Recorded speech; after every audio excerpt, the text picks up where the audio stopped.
அம்மா அம்மா என்ன பண்ண சொன்னாங்கன்னு தெரியுமா?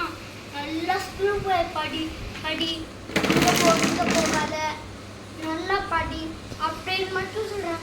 என் அம்மாவும் தான். சரி எங்கேயாச்சும் வெளில போகலாமா? நீ வேற, நாங்கள் வெளில போகிறோம். என் அம்மா எங்கேயும் வெளில போகணும்னு சொல்லியிருக்காங்க. சரி பாய். என்ன வெயிட் பண்ணு. என்ன அது என்னது? கொஞ்ச நேரம் பேசிட்டு போலான்னு சொன்னேன். சரி இன்னைக்கு உங்க வீட்டில் என்ன சாப்பாடு? சாப்பாடா? சாப்பாடு நம்மளுக்கு எதுக்கு சாப்பாடு? சாப்பாடா?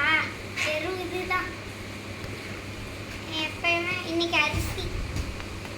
அரிசியா? எங்கள் வீட்டில் சிக்கன் மட்டன் பிரியாணி. நானும் ஒன்று சாப்பிட்டா. ஆனால் இன்னைக்கு இன்னும் செஞ்சிட்டு இருக்காங்க. என் வீட்டுக்குள்ளேயே வரப்போகுதுன்னு சொல்லிட்டாங்க. சரி